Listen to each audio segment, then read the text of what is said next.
నేను మీ రాఘవేంద్ర స్వామి. రీసెంట్గా సినిమా నటుడు రామ్ చరణ్ 300 సంవత్సరాల క్రితం నిర్మాణితమైనటువంటి కడప అమీన్ పీర్ దర్గాకి వెళ్ళి ఆయన అయ్యప్ప స్వామి దుస్తుల్లో దర్గాలో దర్శనం చేసుకోవడం జరిగింది.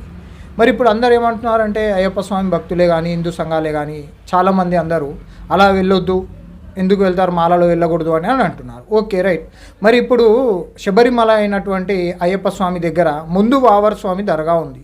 అక్కడ మరి దర్గాలోకి లక్షల స్వాములు కొన్ని సంవత్సరాల నుండి వెళ్ళి ఫస్ట్ అక్కడనే దర్శనం చేసుకొని దాని తర్వాతనే అయ్యప్ప స్వామి గుళ్ళోకి వెళ్ళి మరి వాళ్ళు దర్శనం చేసుకుంటే మరి తప్పేం లేదా? రామ్ చరణ్ మీద ఇవాళ కేసులు బుక్ చేసారు. కొన్ని ఈ ఇండియా లోపల ఉన్నటువంటి స్వాములు ఎంతమంది అయ్యప్ప స్వామిని మాలలు వేసుకొని అక్కడ పోతున్నారు, అది కనిపిస్తలేదా అండి కళ్ళకు?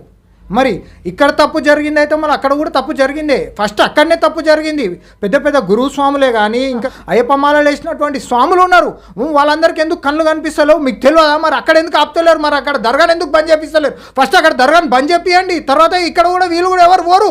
ఇప్పుడు ఈయన ఒక సెలబ్రిటీ కాబట్టి ఈయన పోయిందేమో మీకు కళ్ళకు కనిపించింది, మరి నార్మల్ పీపుల్ ఎంతమంది ఎక్కడెక్కడ పోతున్నారో మరి అవన్నీ మీకు ఎందుకు కనిపించవు? ఏఆర్ రెహమాన్ చెప్పిండు, పోయిన సంవత్సరం చెప్పిండు ఆయనకి ఇప్పుడు టైం ఖాళీ ఉన్నది కాబట్టి ఇప్పుడు పోయిండు. అంటే ఈ సెలబ్రిటీ అయ్యి ఉండడం ఒక పాపమా రామ్ చరణ్? మరి వాళ్ళు చేసినటువంటి మంచి పనులు అవన్నీ కళ్ళ కనిపిస్తలేవా? మరి వాళ్ళు ఎంతమందికి ఎన్ని సేవలు చేసినారు?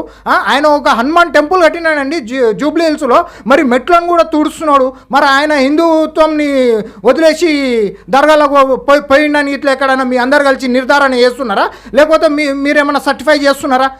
ఫస్ట్ మీరు అయ్యప్ప స్వామి దగ్గర ఉన్నటువంటి వావర్ స్వామి దగ్గర వెళ్ళకుండా ఆపడం మీరు ప్రయత్నం చేయండి, అది కరెక్ట్.